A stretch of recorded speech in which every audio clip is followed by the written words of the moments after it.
terminar de ver los requisitos del acto jurídico y una parte de la clasificación del acto de negocio jurídico, ¿ya? Entonces, como nosotros tenemos el caso la semana inmediatamente siguiente al 18, recuerden ustedes que la materia siempre de cualquier evaluación entra hasta una semana antes y por lo tanto el caso va a referirse a el concepto de negocio jurídico, elementos de negocio jurídico, requisitos y clasificación. Ya, o sea, hasta la parte de clasificación que alcancemos a revisar el día de hoy. Por eso es que les voy a subir, ahora cuando terminemos la primera parte síncrona, la guía de clasificación. Ya nosotros, o sea, ya les subí la guía sobre el concepto, elementos y requisitos y les voy a subir entonces la guía de clasificación. Voy a compartir entonces mi pantalla. No sé si alguien quiere... ¿Sí, Benjamín? ¿El caso cuándo va a ser? Está la planificación. ¿Vieron? Subí la, Sí, pero la planificación. ¿es antes del 25, profe? Es que no he visto la planificación todavía. Es el martes 22.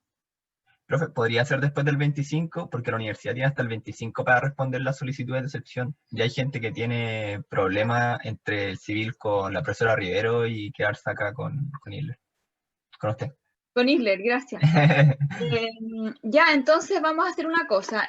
Vamos a cambiar esa fecha del caso. ¿Ya? Entonces, mejor todavía porque nos queda más materia para poder incorporar al caso. Gracias, profe. Ya, vamos entonces a ver, que hay unas personas que me figuran en lista de espera, pero no entran. Ahí parece que entraron. Ya, entonces en la planificación el caso no va a ser el martes a la vuelta, vamos a ver después otra fecha tentativa, ¿ya? Voy a compartir entonces mi pantalla.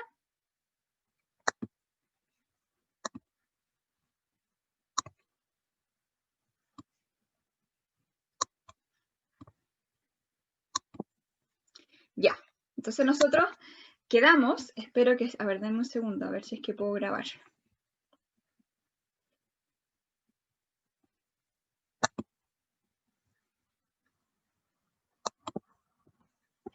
Ya, nosotros entonces vimos hasta la mañana el concepto de negocio jurídico y los elementos de negocio jurídico, ¿verdad? Lo que vamos a revisar ahora son los requisitos del negocio jurídico.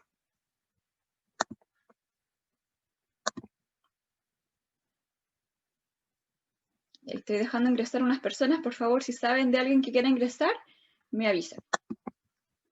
Ya. Y para eso, perdón, ahí está. Vamos a revisar el 1445, ¿ya? Entonces, el mismo Benjamín, que me dijo Isler, por favor, nos va a ayudar con el 1445.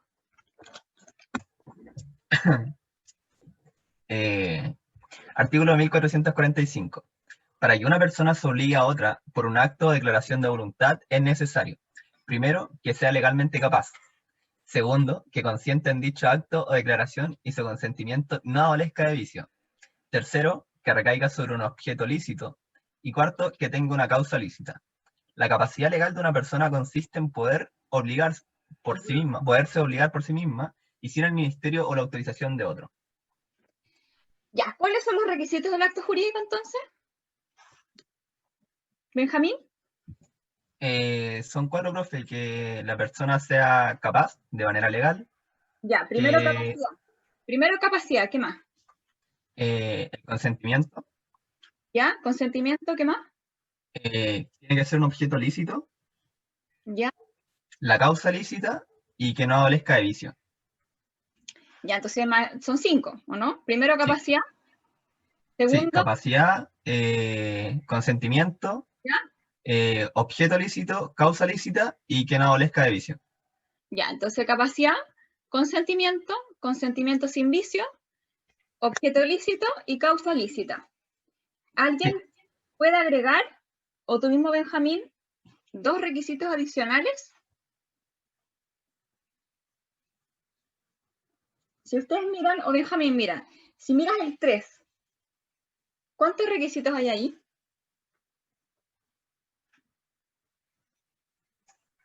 Que exista el objeto y que el objeto sea lícito. Muy bien, entonces que exista el objeto y que el objeto sea lícito. Y lo mismo con la causa, que exista causa y que la causa sea lícita. Por lo tanto, los requisitos del negocio jurídico son los siguientes. A ver, ahí está. Capacidad, voluntad, que Benjamín llamó consentimiento, voluntad sin vicio, que Benjamín llamó consentimiento sin vicio, objeto, o sea, que haya objeto, que el objeto sea lícito, que haya causa y que la causa sea lícita. ¿Dudas hasta acá? Aquí cambiamos la palabra voluntad por consentimiento, al revés, la palabra consentimiento por voluntad. ¿Por qué? Porque consentimiento nos alude a los negocios jurídicos bilaterales, ¿verdad? ¿Quieres comprar? Bueno, ya, ahí se forma el consentimiento. Pero el negocio jurídico, como nosotros lo vamos a comprender, abarca también los negocios jurídicos unilaterales, un testamento, una oferta. Entonces, en ese sentido, también vamos a hablar de voluntad en vez de consentimiento, porque la voluntad, por supuesto, que incluye el consentimiento. Entonces, siendo estos los requisitos, los vamos a clasificar en dos grupos, ¿verdad? Que es los requisitos de existencia y los requisitos de validez. Los requisitos de existencia, voluntad, o sea, que exista voluntad, que exista objeto, que exista causa, vamos a agregar las solemnidades, y luego los requisitos de validez, que la voluntad se encuentre sin vicio, que el objeto sea lícito, que la causa sea lícita y la capacidad, ¿ya? Si ustedes se fijan, a cada requisito de existencia yo le asocio una de validez, por si les sirve para acordarse. Es decir, si el de existencia es de validez, perdón, si la voluntad es de existencia, la voluntad sin vicio es de validez. Si la existencia de objeto es de existencia, la licitud del objeto es un requisito de validez. Si la existencia de causa es de existencia, la licitud de la causa es de validez. Se le agrega la capacidad y luego vamos a agregar nosotros las solemnidades. Está entre paréntesis. ¿Por qué? Porque no todos están de acuerdo, ¿ya? O sea, la solemnidad, ¿verdad? Se refiere a aquellos negocios jurídicos que son solemnes. Nosotros vamos a revisar las solemnidades como requisito. Por ejemplo, la compraventa de bienes raíces tiene que ser celebrada por escritura pública, ¿ya? Entonces, se le agrega la solemnidad con la prevención de que no todos los autores están de acuerdo en que sea un requisito de existencia, ¿ya? Entonces, pregunta, ¿qué pasa si falta un requisito de existencia? ¿Qué pasa con el negocio jurídico? Puede ser nulo o No se inválido. podría celebrar. No tiene efecto. No ¿Ya? existe. No existe, ¿cierto? Aquí ustedes han mencionado, no produce efecto, es nulo, no se puede celebrar, la verdad es que se celebró igual. Ya el demente igual celebró el negocio jurídico. Alguien dijo, es inexistente. Me parece súper bien que mencionen todo eso, porque efectivamente cuando al final de la materia veamos las ineficacias, en todos esos casos el negocio jurídico pierde efecto, ¿ya? Con la inexistencia, con la nulidad relativa. Hay otros casos de pérdida de efecto. Claro, lo que tenemos que ver es cuáles de esas formas de pérdida de efecto es aquella a las cuales nos conduce la falta de un requisito de existencia, ¿ya? Entonces, ¿quién dijo inexistencia o inexistente? Yo, profe. Benjamín. Bueno, efectivamente, desde la teoría, si un negocio jurídico le falta un requisito de existencia, claro, nuestra primera quizás intuición es decir, entonces el negocio jurídico no existe. Por ejemplo, si me dicen, no sé, me quieres regalar el auto y me hacen así, ¿verdad? No existe voluntad. Entonces, claro, desde la lógica, por supuesto que no existe el negocio jurídico, ¿ya? Lo que ocurre es que en Chile, esa sanción, si es una nulidad o si es una inexistencia, tiene unos matices, porque no sabemos si en Chile se acepta la inexistencia como una sanción al negocio jurídico al cual falta un elemento o un requisito.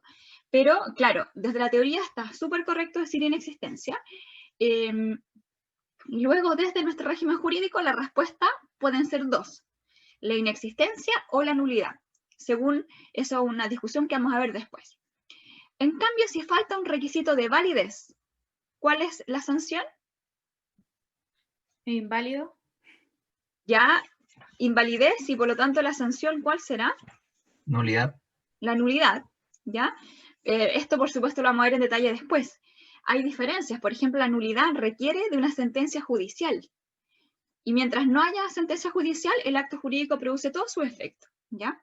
En cambio, en extenso o plena de pleno derecho, si es que la persona le hicieron así con la cabeza, o sea, no hay negocio jurídico, aunque no hay una sentencia que lo diga. Entonces, por ahora nos vamos a quedar con que la ausencia de un requisito de existencia va a conducir o a la inexistencia o a la nulidad, según la tesis que se adhiera, y luego la ausencia de un requisito de validez nos va a conducir aquí indiscutiblemente a la nulidad, ¿ya? Nulidad, que vamos a ver después, dependiendo del caso, puede ser absoluta o relativa. ¿Alguna duda hasta acá? Bueno, esa es la razón por la cual, si ustedes leen el texto de Corral, él, claro, reconoce esta clasificación de los requisitos de existencia y validez, que es la clasificación tradicional, ¿ya? Pero él hace una nueva distinción entre requisitos constitutivos y validatorios, también según el efecto. En un caso sería la nulidad y en otro caso sería la impugnabilidad, o sea, no es que sea nulo, sino que yo puedo pedir la nulidad. Pero nos vamos a quedar nosotros con la tesis tradicional, que es lo que a ustedes seguramente le van a preguntar en el examen de grado. ¿Dudas o consultas hasta acá? Ya, entonces, teniendo claro que estos son los requisitos del negocio jurídico, de existencia y validez. ¿Alguien me puede recordar cuáles son los elementos del negocio jurídico? Lo que vimos en la mañana.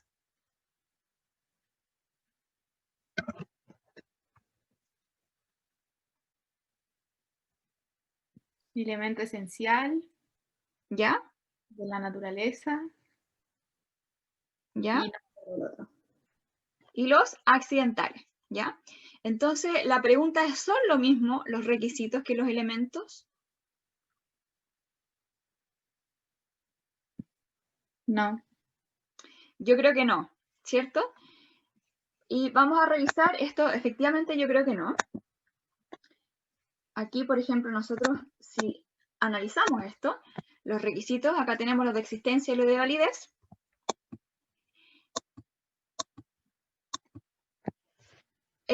Si nosotros estudiamos qué pasa cuando, porque si ustedes se acuerdan, va a ser un elemento esencial de la naturaleza o accidentales según qué pasa si es que yo no lo tengo, ¿ya? Recuerden que el elemento esencial, si yo no lo tengo, entonces o no va a producir efecto alguno, esencial genérico, o degeneran un contrato distinto, esencial específico, ¿ya? Entonces vamos a los requisitos, ¿qué son? Requisitos son la voluntad, el objeto de la causa, voluntad sin vicio, objeto lícito, causa lícita. Si falta la voluntad, ¿cuál es la sanción entonces, según lo que hemos visto? Nulidad. O inexistencia, cualquiera de los dos. Por lo tanto, si lo tuviéramos que enmarcar dentro de un elemento, ¿qué elemento sería?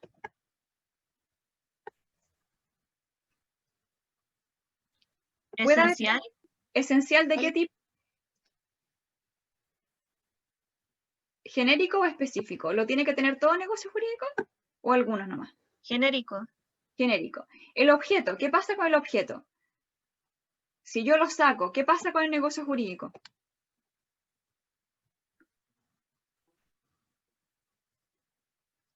¿Es nulo o inexistente? Lo mismo. Entonces, ¿qué tipo de elemento es?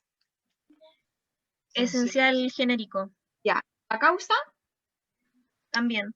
También. La voluntad sin vicio. ¿Puede haber un negocio jurídico, subsistir un negocio jurídico en que la persona consintió mediante dolo, por ejemplo?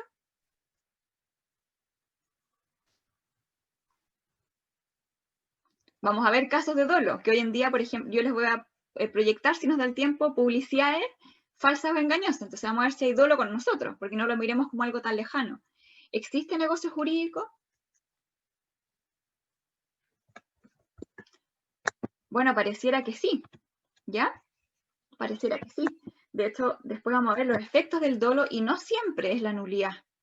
Entonces, efectivamente, la voluntad, el objeto y la causa nos conducen a que el negocio jurídico no produzca efecto. Y por lo tanto, son un elemento esencial, en particular esencial genérico.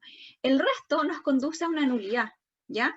más allá, obviamente, cuando conversemos esto al final del curso, van a tener que ser muy precisos y hablarme ya de la distinción entre nulidad e inexistencia. Todavía no, ¿verdad? Entonces, la voluntad sin vicio, y esto también, en principio, no es un elemento esencial, porque el negocio jurídico existe, ¿ya? Pero produce efecto.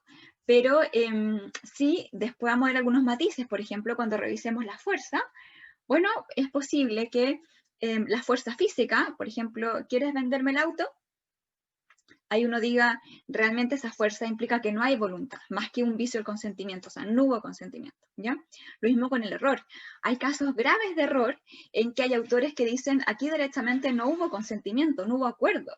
Por ejemplo, yo creo que me están vendiendo el auto, perdón, regalando el auto y el otro cree que me lo está vendiendo. Directamente no hay consentimiento. Dudas, por lo tanto, no siempre coinciden los elementos con los requisitos. ¿Dudas, consultas? ¿No? Pasemos entonces a nuestra otra gran materia que nos va a ocupar el día de hoy y el día lunes después del 18, que son la clasificación de los negocios jurídicos, ¿ya? Acá nos vamos a concentrar, vamos a revisarlas, por supuesto, todas las clasificaciones, pero nos vamos a concentrar en aquellas que son, creo que 2, 3, que son las que más dificultad nos puede generar al momento de comprender. Entonces, vamos a lo siguiente. Miren, ahí, no sé si alcanzan a ver, tiene un esquema general. No sé si se alcanza a ver bien o está muy chiquitita la pantalla. Bueno, si no, lo revisan ustedes, después le voy a subir esto al internet, lo revisan después en su casa.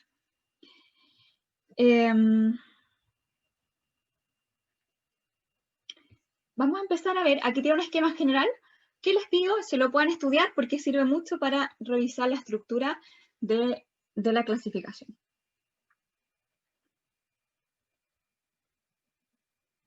Ya, partamos por lo primero.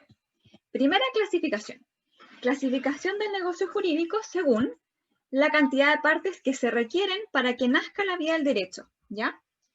Y en ese sentido, encontramos los negocios jurídicos unilaterales, que son aquellos en que para que nazca la vía del derecho requieren solo de una parte, o de la manifestación de voluntad de una parte. No requieren de que otra persona se manifieste. Por ejemplo, el testamento.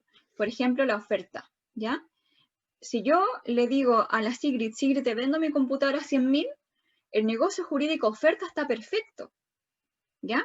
Lo que no tenemos es compraventa, pero el negocio jurídico oferta está perfecto. ¿Qué se requiere para que el negocio jurídico compraventa esté perfecto? Que yo le diga sí. ¿Y qué se llama eso? El consensualismo. Ya, pero lo que está haciendo Sigrid, Ganando el contrato. ¿qué es lo que hace ella? ¿Qué es? Cuando dice sí. Manifestar mi voluntad. Ya, y por lo tanto, ¿qué es también? Es un... ¡Ay! Se me olvidó. Es un acto jurídico unilateral también, ¿cierto? Que se llama aceptación, lo vamos a revisar más adelante. Entonces, el acto jurídico oferta está perfecto y el acto jurídico aceptación también está perfecto. Y en el fondo, si se cumplen los requisitos, se forma otro negocio jurídico que se llama compraventa, que es un negocio jurídico bilateral, ¿ya? Entonces, primero, y esta clasificación sí la que necesitamos tener súper clara porque es muy importante, el acto jurídico va a ser unilateral, se requiere si se requiere de una parte para que nazca la vía del derecho. Si se requiere de más de una parte, o sea, de 2 partes para que nazca la vía del derecho, el negocio jurídico va a ser bilateral. Vamos a irnos a este esquema de acá. ¿Se alcanza a ver o no? Miren. Sí, profe. Pequeño, pero se ve. Ya, yo prefiero trabajar con este esquema. Miren. Si el negocio jurídico, entonces, requiere de una parte para que nazca la vía del derecho, es un negocio jurídico unilateral. En cambio, si el negocio jurídico requiere de más de una parte para que nazca la vía del derecho, es bilateral. Entonces, ejemplos de negocios jurídicos bilaterales, por ejemplo, la compraventa, la permuta, el contrato de mandato, el contrato de promesa, ¿ya? El arrendamiento, ahí se requiere de más de una parte. Ojo, tenemos que tener en cuenta que la palabrita mágica es la palabra parte, no persona, ya la palabra parte. Por lo tanto, no me vengan a decir con que el negocio jurídico, porque lo escuchaban en el examen de grado todas estas veces, unilateral es aquel en que se requiere de la manifestación de voluntad de una persona para que nazca la vía del derecho, y el bilateral es aquel que requiere de la manifestación de voluntad de dos personas para que nazca la vía del derecho. Eso es correcto, pero es técnicamente impreciso. ¿Por qué? Porque tenemos que utilizar la palabra parte, porque es posible que la parte esté integrada de más de una persona. Piensen ustedes, por ejemplo, que la Sigrid y la Isidora son dueñas de una casa y se la venden a la Natalia. ¿Cuántas partes hay? 2 partes. Hay 2 partes, pero hay 3 personas, ¿cierto? ¿Por qué? Porque una parte está integrada de más de una persona. Eso significa que parte significa un centro de interés jurídico. Perdón, estoy un poco resfriada. Entonces, ¿por qué? Porque las dos vendedoras tienen un solo interés, que es vender, ¿cierto? Son las dueñas. Y luego la vendedora, que es Natalia, es un también centro de interés que tiene el interés en comprar. Entonces, grabémonos a fuego que vamos a utilizar la palabra parte y no la palabra persona. ¿Dudas o consultas hasta acá? ¿Ya? Miren. Entonces, es importante indicar, además, que los negocios jurídicos unilaterales son aquellos en que se requiere de la manifestación de voluntad de una parte para que nazca la vía del derecho. Hay casos en que esa parte, además, siempre tiene que ser una persona, no puede ser más de una persona. Como por ejemplo, ¿qué negocio jurídico unilateral solamente puede ser otorgado por una persona, no por varios? El testamento. El testamento no se puede testar de manera mancomunada. Entonces, en ese caso es unilateral y unipersonal, ¿ya? Bueno, y es por eso que se vuelven a clasificar los negocios jurídicos unilaterales en simples o complejos, según si es que se pueden integrar de más de una persona o no. Simple, por ejemplo, el testamento, y complejo, si es que Isidora y Sigrid ofrecen la celebración de una compraventa a Natalia. Ellas dos celebran la oferta, emiten la oferta, y Natalia eventualmente puede aceptar. ¿Dudas o consultas? Bueno, si se fijan, Hernán Corral, además, señala que los negocios jurídicos unilaterales se clasifican de acuerdo a otro criterio en recepticios o no recepticios, según si producen efectos si producen efectos por la sola declaración o requieren de algo más, es decir, de la intervención del sujeto hacia quien va dirigido, ¿ya? Por ejemplo, la oferta. Si es que yo le digo a la Natalia, Natalia, te vendo mi computador a 100.000 pesos, ¿ya? Esta oferta produce efectos jurídicos por la sola declaración, o sea, me obliga a mí por la sola declaración, o Natalia tendrá que aceptar o no. En otras palabras, si yo me puedo arrepentir de esa oferta o no, o ya la declaré y ya listo, produce efecto y está perfecta. ¿Sí se puede retractar, profe? ¿Ya? En teoría, al menos en el régimen del derecho común, muy bien, Natalia, lo vamos a ver después en formación del consentimiento, desde el derecho común yo me puedo retractar, por regla general. Vamos a revisar que hay casos en los cuales no me puedo retractar. Por ejemplo, si es que un proveedor me ofrece vender algo. Y en ese caso ya no se puede retractar. Entonces, esta distinción entre negocios jurídicos recepticios y no recepticios que enuncia Hernán Corral, efectivamente tiene relevancia. Lo que no sabemos y lo que podemos discutir es qué negocios jurídicos son recepticios y cuáles no, ¿verdad? Ahí pueden venir discusiones. Bueno, pero una clasificación que sí nos trae muchos problemas y que necesitamos comprender muy bien, porque aquí se cae mucha gente en el examen de Civil 1, de Civil Negocio Jurídico, y en el examen de grado, que es la siguiente. Sabemos que, miren acá, el negocio jurídico bilateral es aquel en que se requiere de la voluntad de más de una parte para que nazca la vía del derecho, ¿verdad? Entonces son ejemplos de negocio jurídico bilateral: la compraventa, la permuta, el comodato, el mutuo, etcétera, el matrimonio, etcétera, ¿ya? ¿Dudas hasta acá? Bueno, y los negocios jurídicos bilaterales, que también se llaman convención, o sea, recuerden siempre, negocio jurídico bilateral es sinónimo de convención, ¿ya? Se vuelven a clasificar en contratos y otras convenciones. ¿Por qué? Porque el negocio jurídico bilateral o convención se define como la manifestación de voluntad de dos partes, algunos le agregan dos o más partes, destinados a crear, modificar o extinguir derechos y obligaciones. ¿Dudas hasta acá? Bueno, si eso es la convención, o sea, un negocio jurídico bilateral destinado a crear, modificar o extinguir derechos y obligaciones, lo vamos a volver a clasificar según sus efectos. Si esta manifestación de voluntad tiene por objeto crear derechos y obligaciones, se llama contrato. En cambio, si tiene por objeto modificar o extinguir derechos y obligaciones, se llama otra convención, ¿ya? En ese sentido, si esto es cierto, y de hecho es así, Paula, ¿el contrato es una convención? ¿Paula? Sí, profe. Es una convención, efectivamente. Entonces, por favor, no incurran en el error, que lo he escuchado también todas estas veces, de que los negocios jurídicos bilaterales se clasifican en contratos y convenciones. Eso no es así, porque si lo dicen así, me están diciendo que el contrato no es una convención.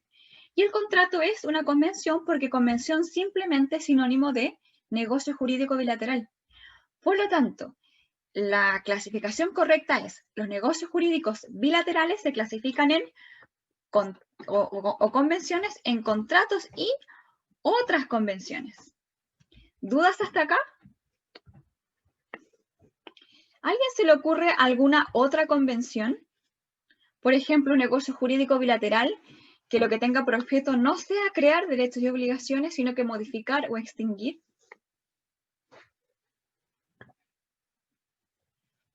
¿A alguien se le ocurre?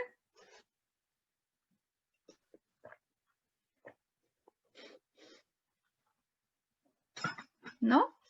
Un acuerdo de voluntades en que las partes no quieren crear derechos y obligaciones, sino que lo que quieren es modificar las que ya existen o bien extinguir las que existen.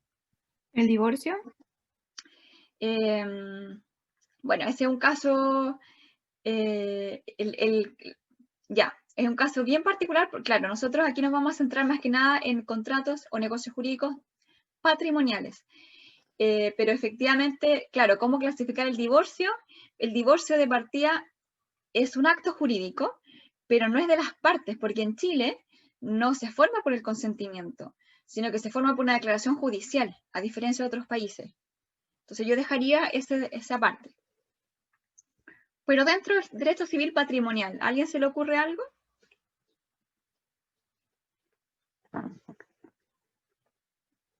Por ejemplo, si es que yo le vendí a la Paula un computador por 100.000 y pactamos que la Paula me va a pagar los 100.000 en 10 días más. Pero imaginemos que al día 5 la Paula me dice: oye, ¿sabes que no voy a tener la plata en 10 días más? ¿Te puedo pagar en un mes más? Bueno, ya. Bueno, en este caso estamos modificando las obligaciones que ya existen. O imaginemos, por ejemplo, que la Paula me dice: ¿sabes que realmente no voy a poder pagarte? Entonces, celebramos un nuevo negocio jurídico en que yo le perdono a ella la deuda, ¿ya? O extinguimos alguna obligación existente. Entonces, el contrato es aquella convención que tiene por objeto crear derechos y obligaciones. Y las otras convenciones son negocios jurídicos bilaterales o convenciones que tienen por objeto modificar o extinguir derechos y obligaciones. ¿Dudas o consultas hasta acá? Profe, ¿y un contrato para poner fin a un arriendo qué sería? Si están de acuerdo, Sí, si están sí. de acuerdo, ya. Si quieres poner fin a un arriendo, lo que tú estás haciendo es un contrato. ¿Estás creando nuevos derechos? Extinguiendo. Ya, entonces se llama contrato. ¿Cómo se llamaría, profe? ¿Qué sería la clasificación que está acá? ¿Otras convenciones? Otras convenciones, exactamente. Sería otra convención, ¿ya? Ahora, hay distintas formas de denominación. Ahí vamos a revisar nosotros en obligaciones que hay, por ejemplo, resiliaciones, hay mutuo disenso, hay desahucio. Entonces, y recuerden que esta teoría general es una teoría general abstracta y por lo tanto que se aplica incluso a los contratos que las partes inventan. O sea, por autonomía de voluntad las partes pueden inventar contratos, ¿ya? Y eso significa que a lo mejor no vamos a encontrar realmente una palabra en el código para referirnos a ello, pero efectivamente pueden surgir de la autonomía de la voluntad. ¿Comentarios, dudas hasta acá? Profe, una repactación, ¿qué sería? Muy bien, la repactación. Miren, antes de responder a Benjamín, esta clasificación de contratos y otras convenciones hace crisis en lo que se llama la novación, que es una noción que hemos estudiado nosotros en Derecho Civil y Obligaciones. Efectivamente es una convención que tiene por objeto, tiene dos finalidades. Primero, hacer nacer una nueva obligación y por otra parte extinguir una que ya existe. Entonces no encaja bien ni en el contrato ni en la otra convención. Entonces es una institución que efectivamente hace crisis esta clasificación. Benjamín pregunta qué pasa con la repactación. Porque claro, yo debo 3 millones de pesos y voy, por ejemplo, no sé, a la empresa de retail y diga, ¿sabes que yo no puedo pagar estos 3 millones? Repactemos. ¿Y qué pasa? Dicen, ok, tú ya no vas a estar más morosa, pero me vas a pagar, no sé, 10 cuotas de 300.000, ¿ya? ¿Es eso novación? O sea, ¿realmente está haciendo extinguir una obligación y naciendo otra? ¿O es la misma obligación que se modifica? ¿Qué creen ustedes? Es la misma obligación que se modifica. ¿Alguna otra opinión? Depende de las condiciones, profe. Porque, por ejemplo, si el primero tenía una deuda con cierto porcentaje de interés y la siguiente se cambia por cuotas con otro porcentaje de interés, cambió la obligación que tenía la persona también. Miren, este es un caso exactamente, este por si acaso se ve, lo vamos a ver el próximo año en obligaciones, pero efectivamente es un caso muy discutido. ¿Por qué? Porque si ustedes revisan las repactaciones, no sé si han visto ustedes, pero probablemente la empresa diga, esto no es novación, ¿ya? Por lo tanto, es la misma obligación que se modifica, ¿ya? Y eso tiene importancia, ¿por qué? ¿Por qué la empresa preferirá que sea la misma obligación que se modifica y no una nueva? Para que no se vayan a cambiar los términos y así se puedan favorecer con intereses y cosas así, ¿o no? No tanto, porque igual tú cambiaste, te dijeron unas cuotas nuevas, pero ¿por qué a la empresa le interesará decir esto es lo mismo de antes? No es algo ¿El nuevo. plazo de prescripción, profe? Hay temas de plazo de prescripción exactamente y puedo seguir manteniendo al personaje en DICOM, ¿cierto? En cambio, si es una deuda nueva, bueno, entonces hay plazo, el día de inicio de la prescripción es distinto, eso también lo vamos a ver el otro año, pero ya no puedo mantener al personaje en DICOM, ¿sí? Entonces son casos en que son muy discutidos y que, claro, a la empresa le conviene una cosa y al consumidor le conviene otra cosa, ¿ya? No Y sabemos. depende del aval, profe, del codeudor también, ¿o no? Porque si cambia obligación, el codeudor puede negar la nueva obligación. Bueno, ese es también un tremendo tema, efectivamente, que se ve el otro año en Derecho de Obligaciones, qué pasa si la deuda está asegurada. Efectivamente, hay un punto muy interesante que no corresponde al curso de este, pero sí que nos va a tocar analizar el otro año. Efectivamente es así. Ya, hasta aquí estamos claros.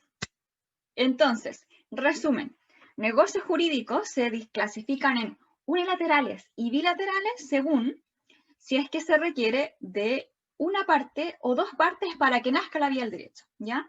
Los negocios jurídicos bilaterales se clasifican en contratos y otras convenciones según el efecto que buscan producir. En el caso del contrato, buscan crear derechos y obligaciones, y en el caso de las otras convenciones se busca modificar o extinguir un derecho y obligación. ¿Dudas hasta acá? Bueno, ahora el contrato se vuelve a clasificar, y esto es súper importante que no lo confundan, ¿ya?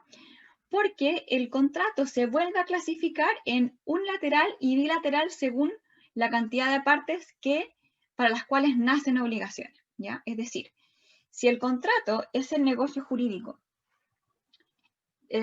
destinado a crear derechos y obligaciones, en el contrato, ¿cuántas partes hay?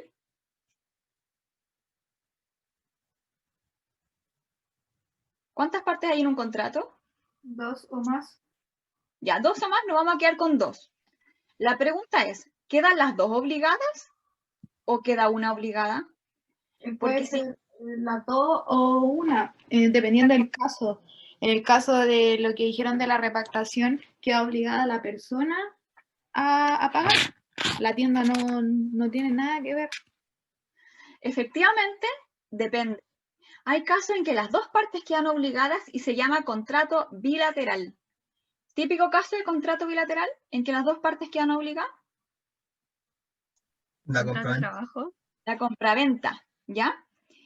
Y en cambio hay casos en los cuales una parte queda obligada. Imagínense ustedes que yo a la Isidora le digo, te presto mi auto. ¿Cuántas partes quedan obligadas?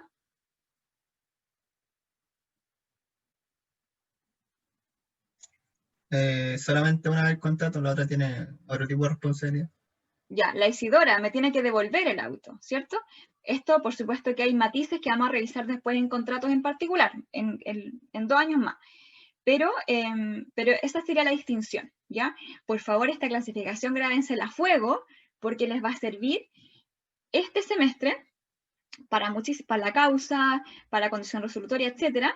Y en obligaciones va a servir, pero para todo, enriquecimiento sin causa, para la condición resolutoria, la teoría del riesgo, etcétera. Entonces, muy importante tener claro que el contrato unilateral es aquel en que de las 2 partes una sola queda obligada, y el contrato bilateral es aquel en que de las 2 partes las 2 quedan obligadas.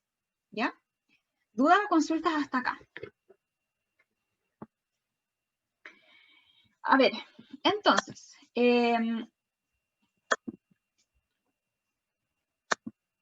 Ítalo, ¿estás por ahí?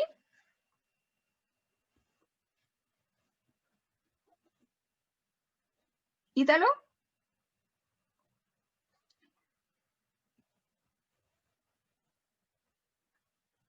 ¿Javiera?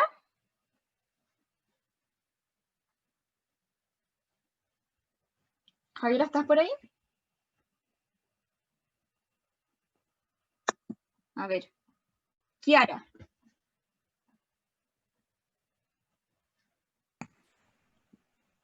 ¿Profe? ¿Me habla a mí? Sí, Kiara, cuéntanos, mira, el contrato unilateral, ¿es un negocio jurídico bilateral o unilateral? ¿Contrato qué, perdón? El contrato unilateral, ¿es un negocio jurídico unilateral o bilateral?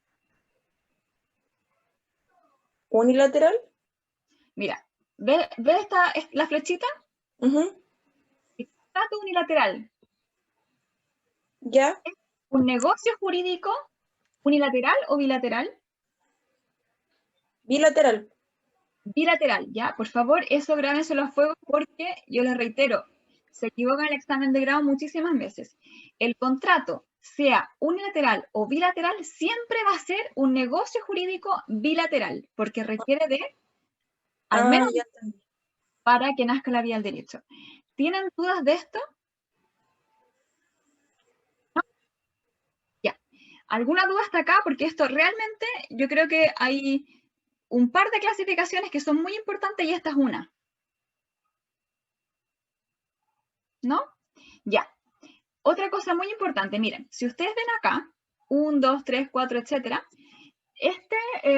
Las clasificaciones obedecen a criterios distintos y eso significa que no son excluyentes. Por ejemplo, si yo les pregunto, de hecho la guía aparece así: indíqueme las características de la compraventa de acuerdo a las clasificaciones revisadas en clase. La compraventa es, bueno, de partida es un negocio jurídico bilateral, es un contrato bilateral, es entre vivos, es patrimonial, es solemne o no solemne según el caso, es puro y simple o sujeto a modalidad según el caso, es principal, etc. Pueden utilizar todas estas clasificaciones para otorgarme las características de la compraventa, ¿ya? O el arrendamiento, o la permuta, o lo que sea. ¿Se entiende? Porque eso está en la guía, ¿ya? Sigamos entonces. Estamos todavía acá. Dijimos que los contratos se clasifican en unilateral y bilateral según la cantidad de partes que quedan obligadas, ¿ya? ¿Por qué es importante distinguir entre un contrato unilateral y el bilateral? Porque algunas instituciones o reglas se aplican solo para los negocios jurídicos bilaterales, perdón, los contratos bilaterales, y otras, por ejemplo, se pueden aplicar solo para un contrato unilateral. Entonces aquí, por ejemplo, tenemos 3 ejemplos o 3 importancias de por qué distinguir. La condición resolutoria tácita, que les pido revisen ustedes en su casa, el 1489, que nos leyó la Manuela en la mañana, solamente tiene lugar o solamente es un elemento de la naturaleza del contrato bilateral, no del contrato unilateral. Después, la teoría de los riesgos, que vamos a ver el próximo en obligaciones, solamente tiene lugar en los contratos bilaterales. Y asimismo, el principio de que la mora purga la mora, que también se ve el otro año, solamente tiene lugar en los contratos bilaterales. Entonces, muy importante distinguir, o sea, saber cuándo un contrato es unilateral o bilateral. ¿Ya? Hay muchas otras manifestaciones de la importancia, pero estas son algunas. ¿Dudas hasta acá? Entonces, ¿qué les puedo preguntar yo? Miren, la pregunta que les puedo poner en la prueba es la siguiente. No les voy a preguntar, tiene lugar no sé, la condición resolutoria tácita en el contrato bilateral, pero les puedo preguntar lo siguiente, dice. Dice así. Supuestos los siguientes negocios jurídicos, indique si respecto de ellos se aplica la teoría del riesgo y si llevan incorporada o no la condición resolutoria tácita, ¿ya? Para eso, ¿qué tengo que saber? ¿Según lo que hemos visto? Si es bilateral o unilateral. Si el contrato es bilateral o el contrato es unilateral, no el negocio jurídico, ¿ya? Si es bilateral el contrato, tienen lugar ambas, teoría del riesgo y condición resolutoria tácita, y si el contrato es unilateral, no tienen lugar. Entonces vamos al primero. Kiara, mira, Pedro vende un computador a Pablo por 100.000 pesos. De acuerdo al contrato, Pablo debe pagar el precio de manera inmediata luego de la celebración del contrato de compraventa, en tanto que Pedro debe entregar el computador un mes después. Pablo efectivamente pagó el precio y han transcurrido 5 días desde la celebración de la compraventa. Kiara, ¿qué tipo de contrato es este? Bilateral. ¿Por qué? ¿Qué contrato es? Una compraventa. Ya. Entonces, ¿cuál es la respuesta? ¿Se entiende incorporada en la condición resolutoria tácita? Sí, ¿Opera la teoría del riesgo? también. Bien. En principio, obviamente nosotros el otro año vamos a ver en detalle los requisitos de la condición resolutoria y en detalle la teoría del riesgo, pero por ahora nos quedamos con esta. Bárbara.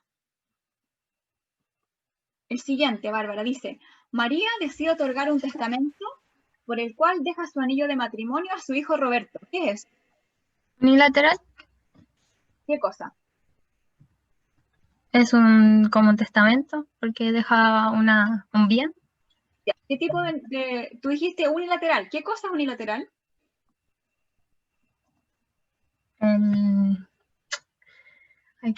La convención. Bueno, un contrato.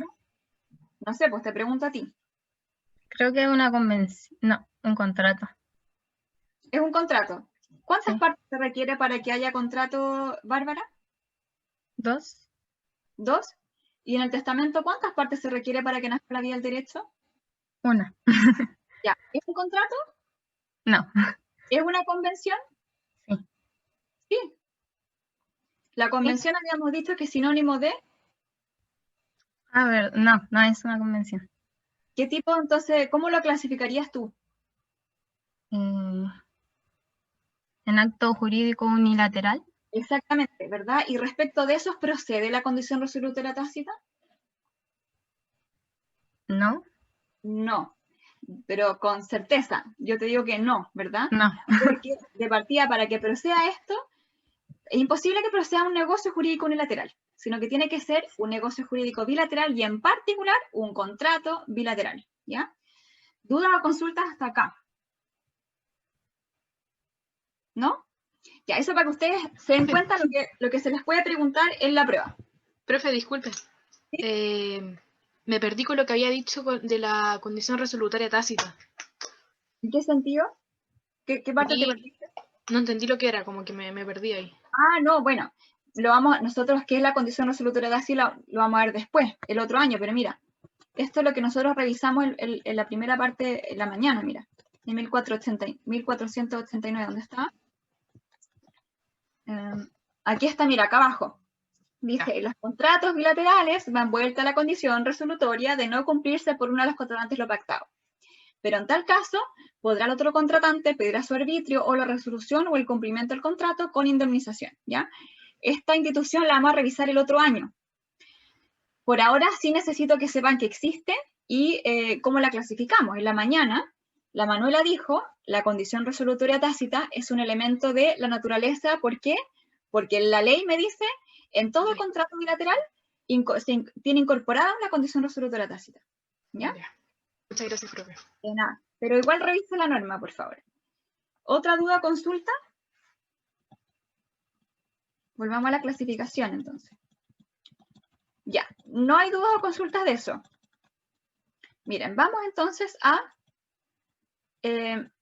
otra clasificación. Los negocios jurídicos se pueden clasificar entre vivos o mortis causa según si se requiere o no de la muerte de una de las partes o del autor para que produzca efecto, ¿ya? Entonces aquí, obviamente, los negocios jurídicos entre ellos, que es lo normal, son aquellos que para producir efectos no requieren de la muerte de alguien. En cambio, el negocio jurídico mortis causa requiere de la muerte de una de las partes para que nazca la vía del derecho, ¿ya? Sí se discute el caso del seguro de vida, porque el sujeto muere y ¡pum!, empiezan a producir ciertos efectos, no para el sujeto, obviamente, sino que para el beneficiario. Ya, ahora sí viene una clasificación también importante, que es la siguiente. La clasificación de acuerdo al contenido del contrato, los negocios jurídicos, perdón, se clasifican en de familia o patrimoniales, ¿ya? Entonces, los negocios jurídicos de familia son aquellos que tienen por objeto regular el estado de las personas en relación a su familia. Como por ejemplo, ¿qué contratos de familia conocemos, o negocios jurídicos, perdón, de familia conocemos? El matrimonio, ¿Qué más? lo de la pensión alimenticia. Eso dejémoslo, no hablemos de eso todavía, pero el matrimonio sí, ¿qué más? El reconocimiento de un hijo. El reconocimiento de un hijo, exactamente, la adopción. Entonces, en este caso, el contenido del negocio jurídico no se puede evaluar en dinero, ¿cierto? Al menos supone que la gente no se casa por interés económico, ¿cierto? No vale, no tiene un contenido económico el consentimiento.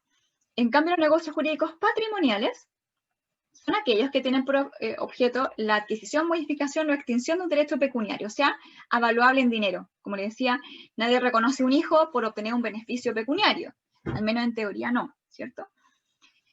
Y luego tenemos ciertos casos particulares que, como decía, no alcancé a ver quién era.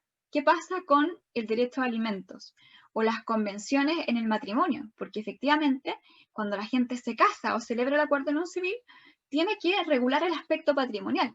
Por ejemplo, sociedad conyugal, régimen de participación de los gananciales o separación de bienes.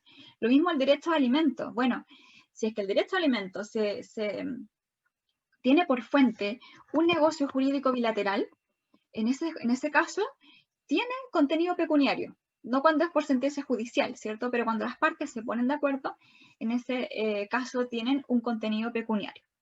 ¿Ya? Bueno, si nosotros nos vamos a nuestra esquemita, bueno, ¿por qué es importante? Porque en los negocios jurídicos de familia, la autonomía de la voluntad está muy restringida. Nadie se puede casar por 5 años, o a plazo, o a condición. Me caso, pero si no me lavas los platos, se acabó la cuestión. En cambio, los negocios jurídicos patrimoniales, aquí hay una amplia vigencia de la autonomía de la voluntad. Podemos incorporar plazo, condición, modalidades, sacar los elementos que me estableció el legislador, etc. ¿Ya? ¿Duda o consulta? Ya. Y ahora viene una subclasificación muy, muy importante, que es la siguiente. Los negocios jurídicos patrimoniales, si vamos a nuestro esquemita de acá, miren.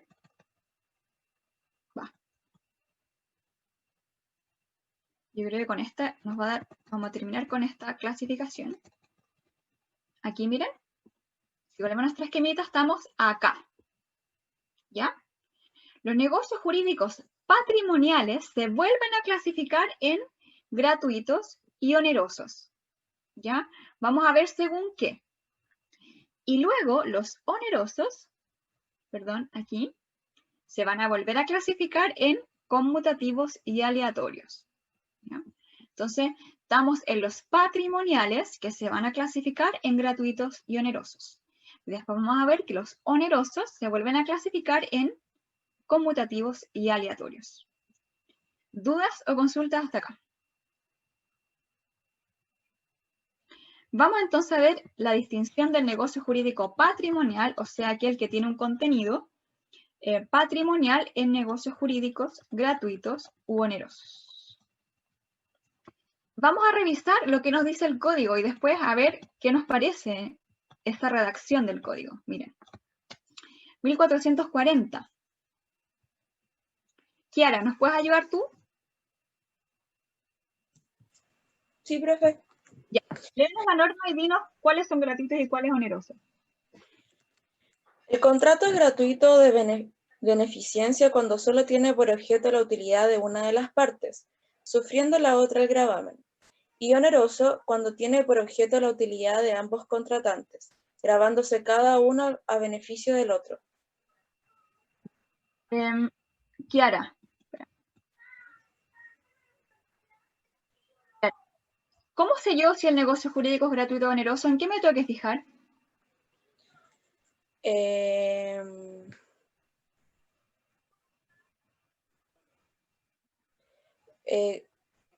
el beneficio que va a recibir alguna de las partes. ¿Ya?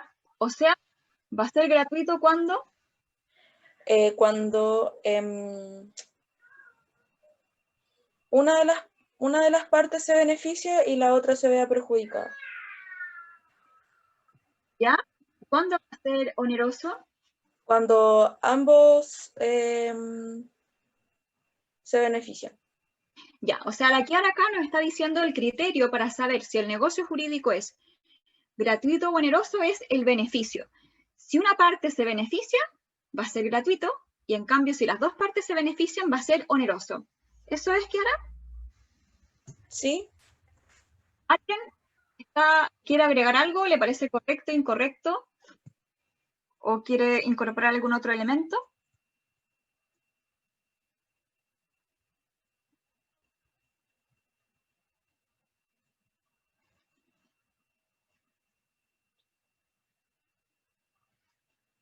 ¿Estamos todos de acuerdo en que eso es lo que dice el código?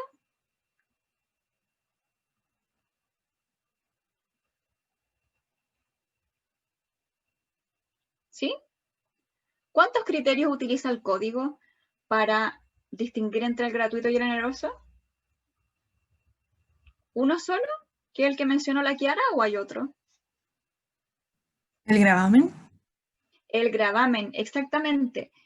Y en ese sentido, Daniela, ¿cuál sería el gratuito? En el caso de gratuito, hay beneficio por parte, bueno, en una de las partes, y hay otra parte que se está viendo por gravamen. Ya, Eh, pero lo del beneficio es lo mismo que dijo Kiara. Tú estás hablando del gravamen, ¿sí? claro. Sí, pues hay ¿Cuándo? una parte ¿Ya? que lo sufre. ¿Y en el contrato oneroso? Ambas se ven beneficiadas, pero a la vez ambas sufren de gravamen. ¿Y el mismo gravamen que beneficio? Mm, La palabra gravamen, ¿qué será? ¿Será como algo perjudicial o perder algo? No, mira, efectivamente el código acá, y ese es un problema del código, utiliza dos criterios para distinguir entre el negocio jurídico gratuito y oneroso. Primero, la utilidad o el beneficio, que lo decía Kiara. Y segundo, el gravamen. Gravamen es sinónimo de obligación en esta norma, ¿ya? Entonces, lo que está haciendo es, dice, va a ser gratuito o oneroso según la cantidad, según las partes que se benefician del negocio jurídico.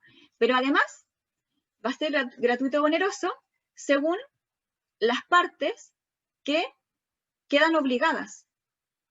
¿Y cómo se llamaba esa clasificación entre negocios jurídicos según la cantidad de partes que quedan obligadas? Que es lo que estábamos hablando hace un ratito atrás. Unilateral y bilateral. Exactamente, contrato unilateral y contrato bilateral. Y no son lo mismo. ¿Por qué? Esto que les sirve para el resto del derecho civil. Cuando yo clasifico algo, tengo que utilizar solo un criterio. ¿Ya? Imagínense, vamos a decir, los alumnos se clasifican en A y B según si tienen chaleco rojo y pelo negro. Entonces, si yo utilizo dos criterios, puede ser, por ejemplo, que la Daniela, si utilizo el criterio del chaleco rojo, me quede en el grupo A, o si utilizo el criterio del pelo negro, me quede en el grupo B. No sé si se entiende la distinción. Cuando yo clasifico algo, tengo que utilizar un solo criterio, porque si utilizo más de uno, es posible que un mismo negocio jurídico o una misma persona pueda ir a uno, a un grupo o al otro, según si yo utilizo un criterio u otro. ¿Se entiende o no?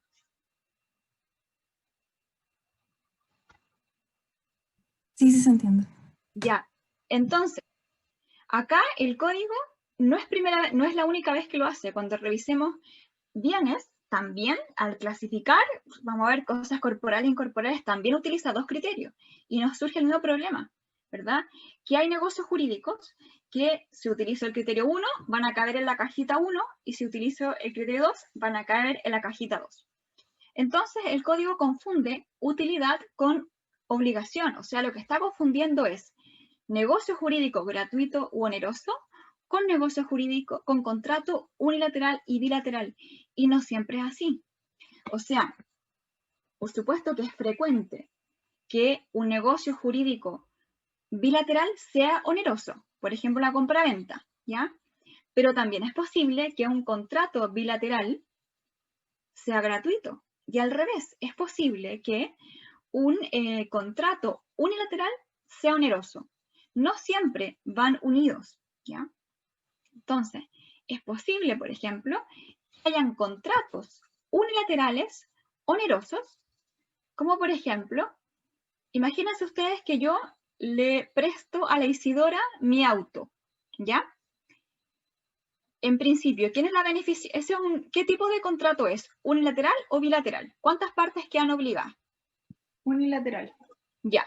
¿Y cuántas partes se benefician? Una. Uno, que es la Isidora, ¿sí? Imaginemos ahora que yo le digo a Isidora, ¿sabes qué? Te voy a prestar mi auto por 3 meses porque yo me voy a Alemania y no quiero que el auto se me quede pegado y se le eche a perder la batería. ¿Qué tipo de contrato es? ¿Unilateral o bilateral?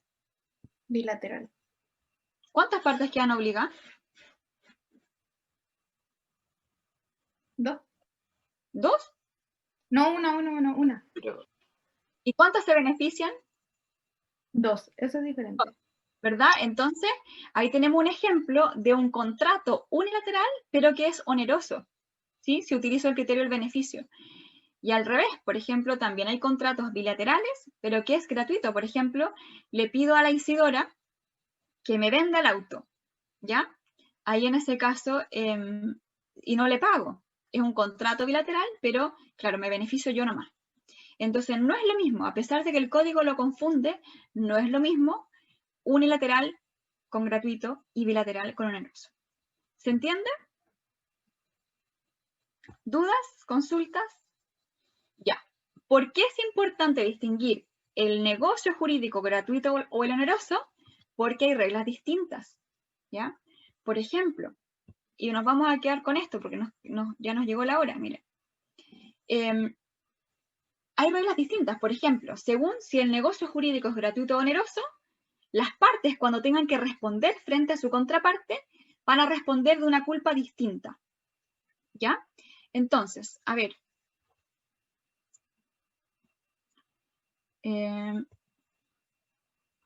Montserrat, ¿estás ahí?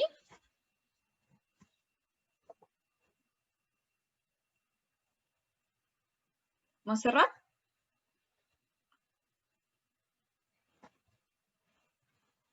¿Volvió Ítalo? Ítalo.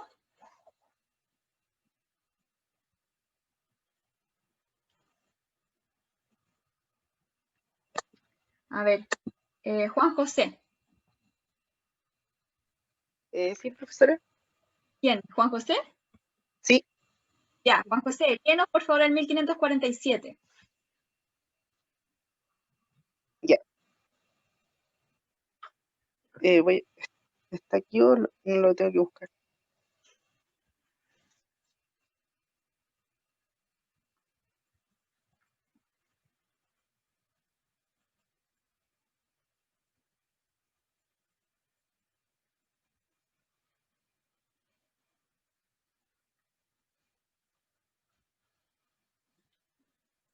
Lo estoy buscando, profe. Ya, todos busquen igual el 1547 para que cuando lo lea Juan José lo estemos mirando también.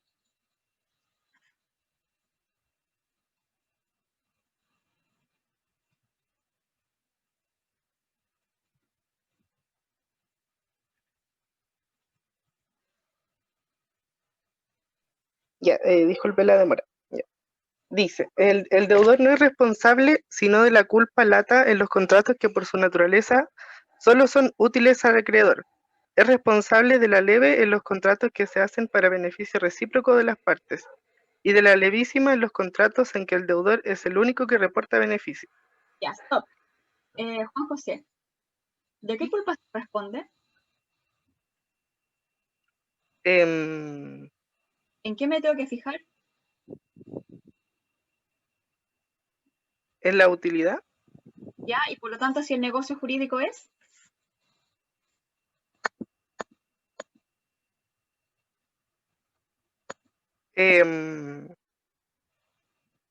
¿Bilateral? ¿Cómo se clasifican los negocios jurídicos según si la utilidad es para uno o para los dos?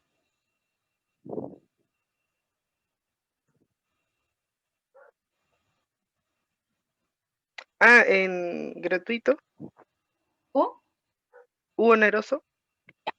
Si el negocio jurídico es oneroso, ¿de qué culpa se responde?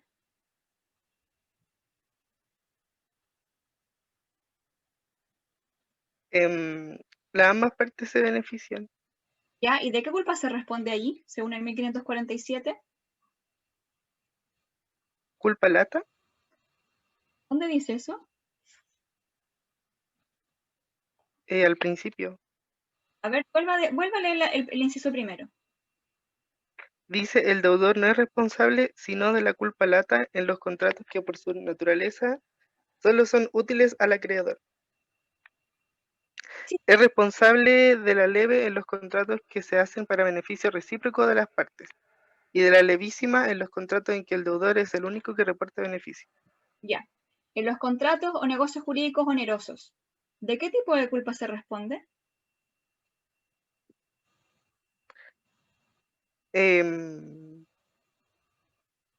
La leve. Ya, muy bien. ¿Por qué leer esa parte? Es responsable de la leve en los contratos que se hacen para beneficio recíproco de las partes. Muy bien. ¿Y si el negocio jurídico es gratuito, de qué culpa se responde? De levísima. ¿Sí? ¿Sí nomás? ¿Cuál será la respuesta si el negocio jurídico es gratuito?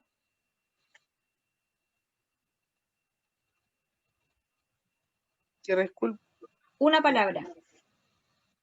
Recíproco. No, si el negocio jurídico es gratuito, ¿de qué culpa se responde? Una palabra antes de seguir. ¿Cuál es la respuesta?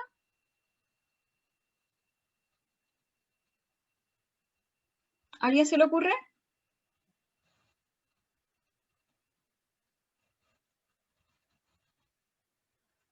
¿De qué culpa se responde los negocios jurídicos gratuitos?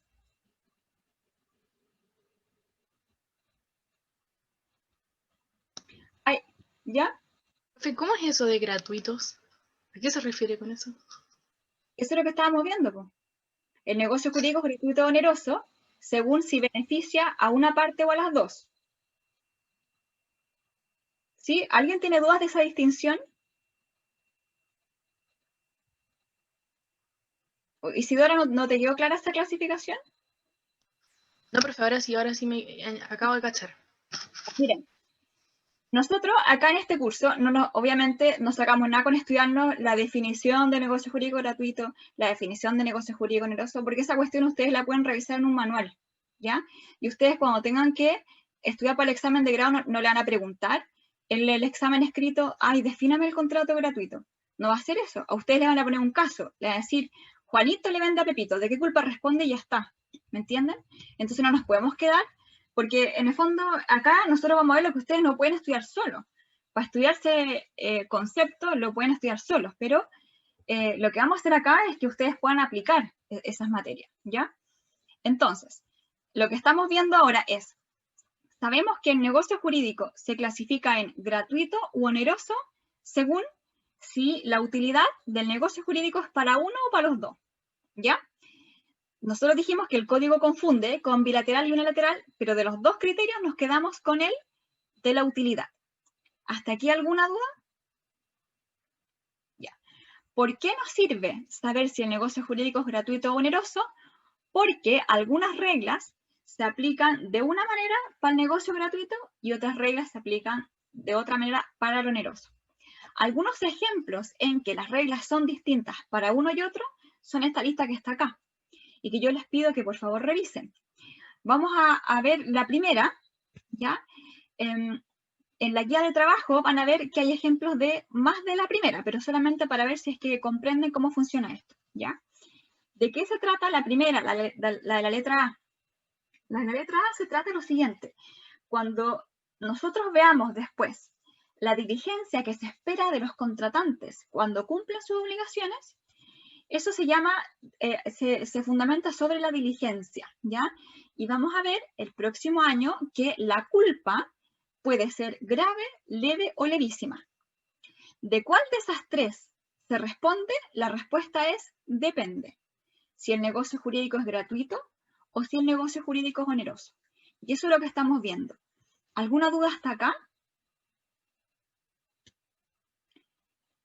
Juan José, si el negocio jurídico es oneroso, ¿de qué culpa se responde? De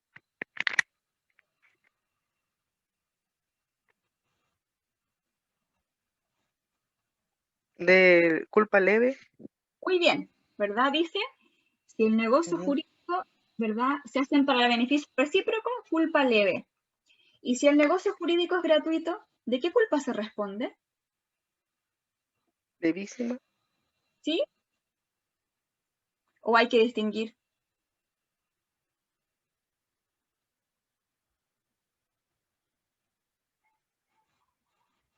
¿Alguien dice que hay que distinguir?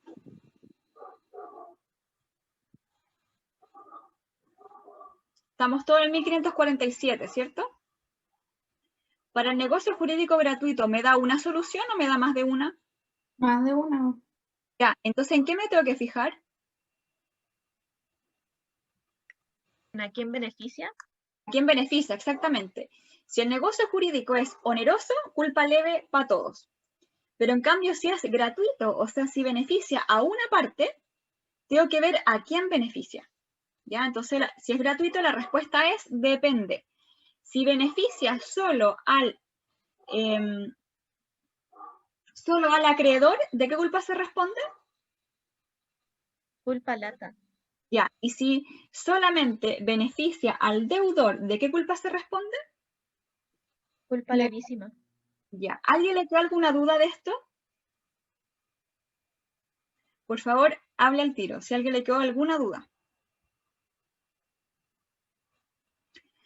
Ya, yo les reitero que nosotros acá vamos a revisar, obviamente, lo que dice el manual, pero yo no me puedo quedar en lo que dice el manual, que es lo que ustedes se pueden estudiar solitos, sin mí, sino que vamos a analizar en el fondo, vamos a analizar si realmente podemos comprender e interiorizar esta materia, ¿ya? 2 ejemplos de la guía de trabajo, el resto lo hacen ustedes. Dice así: Jaime Palillo vende a Jorge del Real un antiguo ejemplar de las 7 partidas de Alfonso X el Sabio a un precio de 1 millón de pesos. ¿De qué culpa responden los contratantes? ¿Un voluntario?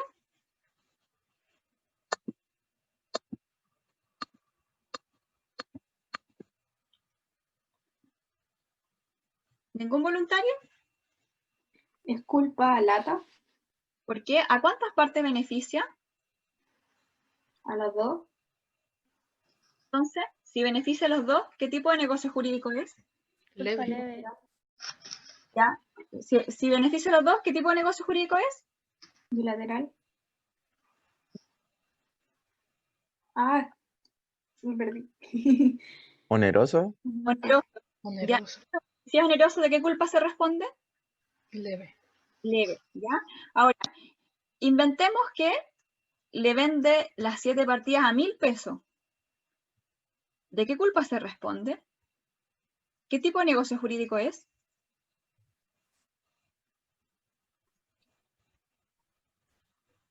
Oneroso. Oneroso. Oneroso, si se lo vende a 1.000 pesos, ¿de qué tipo de negocio jurídico es? ¿Gratuito? Ahí vamos a tener ciertos matices, ¿ya? Obviamente yo siempre les voy a poner ejemplos claros. Ahí vaya a saber uno, porque a lo mejor alguien puede decir aquí está escondiendo, por ejemplo, una donación, ¿ya? Entonces, solamente quería manifestarles de que hay casos claros y casos que pueden ser más difíciles, ¿ya? Vamos al segundo y último caso, dice: Jaime Palillo es dueño de un departamento ubicado en calle Morandé con compañía y que arrienda a su amigo Jorge del Real. El inmueble se encuentra evaluado en 70 millones de pesos. ¿Debe Cirilo respetar el contrato de arrendamiento en los siguientes casos? Jaime Palillo dona a Cirilo el inmueble. La figura es la siguiente: Jaime Palillo es dueño de un departamento en Santiago y se lo arrienda a Jorge del Real. Pero Jaime le dona a Cirilo el inmueble. ¿Cirilo, que recibe el inmueble, está obligado a respetar el arrendamiento o puede echar a Jorge? Depende, profe, si hay escritura pública. Ya, bueno, pero además de eso, ¿de qué depende? O sea, en este caso depende, claro, hay un tema de escritura pública, sí, pero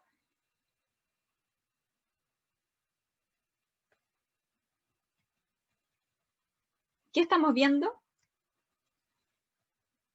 ¿De qué dependerá si hay que respetar el arrendamiento o no?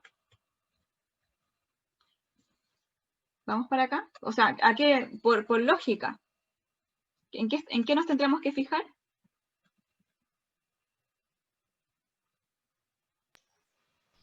En el dueño. Ya, pero obviamente si estamos viendo la clasificación entre negocios jurídicos onerosos o gratuitos, me tengo que fijar si el negocio jurídico es oneroso o gratuito. Si es, en este caso, ¿qué tipo de negocio jurídico es? ¿Gratuito?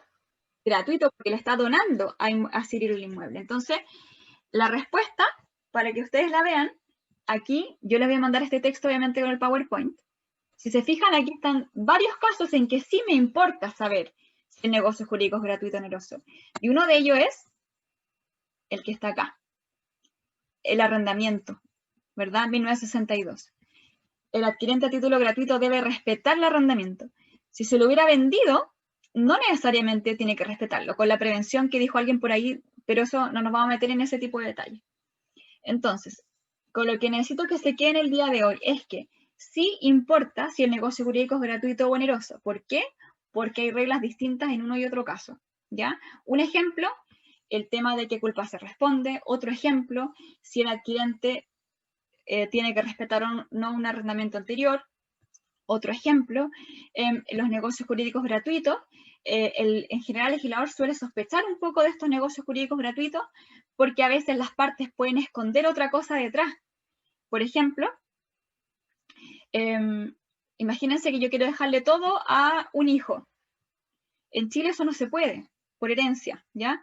Pero puedo tratar de esconder, por ejemplo, le dono todo en vida. Entonces, por ahí puedo tratar de esconder o simular, ¿verdad? O vulnerar lo que me dice el derecho. Entonces, el ordenamiento jurídico suele ser más riguroso con los gratuitos que con los onerosos. ¿Dudas, consultas, comentarios, algo que no entiendan? ¿No? Entonces les pido por favor que revisen esta importancia de la distinción que está acá y con eso van a poder resolver la guía. Si tienen cualquier duda de la guía, entonces por favor lo comentan la próxima clase, ¿ya?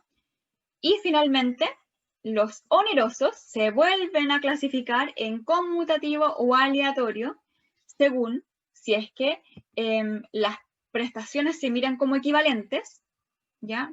Es muy distinto, por ejemplo, si vendo, qué sé yo, el ejemplar de las 7 partidas que cuesta 1 millón, si lo vendo a 1 millón, aquí si lo vendo a 1000, aunque como habíamos dicho, puede conllevar escondida una donación con esa prevención. Y los aleatorios son aquellos que tienen una contingencia incierta, ganancia o pérdida. O sea, no sé si es que voy a ganar o perder. Por ejemplo, compro un billete de la lotería. ¿Ya? Ese es un negocio jurídico aleatorio. O apuesto en los caballos. O apuesto en, qué sé yo, en el fútbol. No lo sé. No sé si voy a ganar o perder.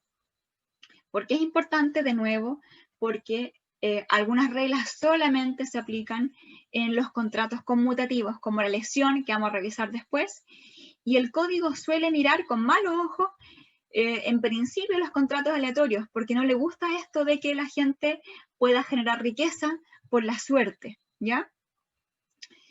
El contrato de seguro es un contrato que se define como un contrato aleatorio, porque cuando yo lo contrato, no sé si me va a convenir o no, pero hoy en día se discute. ¿Por qué? Porque claramente la compañía, cuando me ofrece un contrato de seguro, la compañía nunca va a perder, ¿ya? Entonces, se discute el caso del contrato de seguro. Comentarios, dudas, consultas que tengan. Observaciones. ¿No? Bueno, entonces les subí la guía de trabajo, entonces por favor la parte síncrona quedó hasta aquí y les pido que revisen entonces la guía. Los que se retiran, que les vaya muy bien y nos vemos entonces el lunes 21, creo.